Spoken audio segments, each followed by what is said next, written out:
Hey everybody, Matt from Bluetail Survival. Going to do a little cordage rundown for you guys.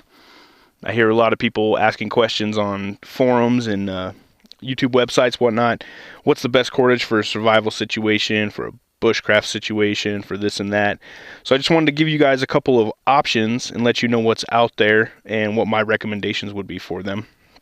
The big buzz right now is this number 36 bank line. It's a tar dipped in tar line, basically, that because of the tar makes it really tacky. It makes it really stick to itself. I apologize, I wasn't going to fork out the money for it. If you could find some, like a 100-foot roll or something like that for relatively expensive, pick it up. But the spools that I saw, because I'm pretty sure number 36 bank line is for catfish fishing. So I know Dave Canterbury, the Pathfinder school, swears up and down by number 36 bank line. He says that's all you need. So that's routinely what you see him with.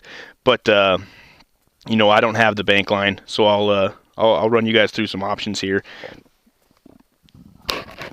Excuse me. This is just some white nylon cordage. There's not really any specs on this stuff. It doesn't, you could feel it. It's definitely not 550 cord. This came in the Bear Grylls survival kit. I picked one of these up just on a whim. It was like $20. But it did come with this cordage. Now, something like this, it's not garbage, but it's not 550 cord. It's not number 36 bank line. It's not guy line. It's just cordage. It's, consider it shoestrings. What can your shoestrings handle? That's about what this is going to handle. So, not something I would bet my life on. You're probably not going to be able to wrap this around antlers and hang any game in trees to dress out or anything like that. So, you kind of got to be, just use common sense, are you going to rappel off this? No. Minor tie downs. That's kind of what I would use this kind of stuff for. 550 paracord. Everybody, you are definitely on the wrong channel if you do not know what 550 paracord is. 550 pound test. This is kind of this is what they, I don't know if they still do, but we'll say used to use for attaching the parachute to a harness. Awesome cord. The big problem with this cord is every time you cut it, you kind of got to burn this. You got to burn it to keep it from fraying. And anybody that's experienced with 550 cord has got some burns to prove it, because it'll drip. It melts and it'll drip. My really only complaint about 550 cord. But 550 pound test. There's not a lot you can't do with it. Always convenient to have. I always have some 550 paracord. It's not always my first choice. I'm getting really into this guy line. I'll talk about that in a second. But you just kind of got to pick and choose. Hey, what am I gonna need cord for? And then figure out what will get the job done. I would never buy 100 feet of this stuff and throw this in my bag as my primary source of cordage. 100 feet of this, absolutely. I'll throw it in my bag every time. I'll deal with the frays. I'll deal with the burns, but this will never fail you. This right here is reflective guy line. I picked this up at Walmart for like $3.50. I don't remember the test on it. Definitely significantly less than 550 cord. But again, what are you going to need it for? I actually originally bought this because I was learning some knots, and I was like, I'm not going to waste any of my paracord on it. So I learned a couple knots with this stuff. It's incredibly reflective.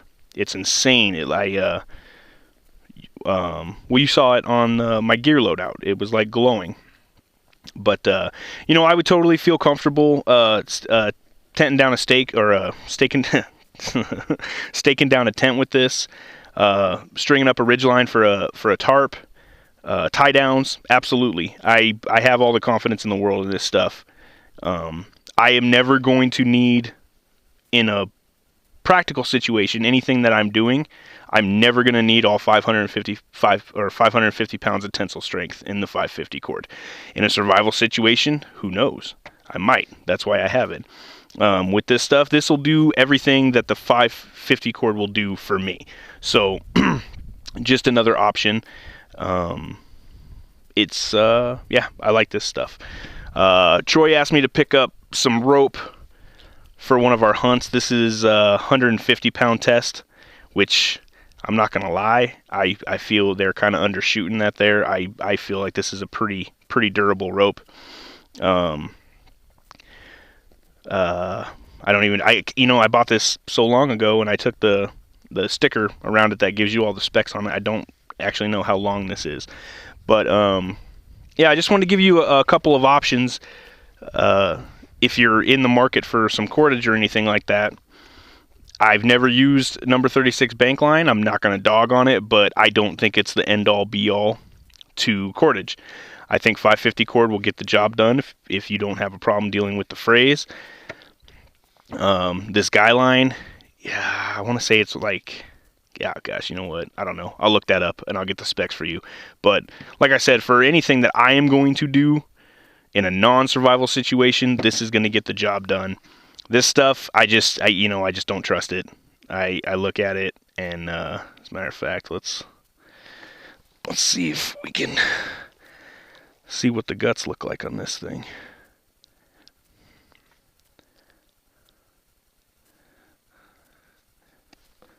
Oh yeah, I mean, I don't even know what to tell you here. There is no. Okay, so there's no guts. It's just kind of, I don't know, woven on itself there.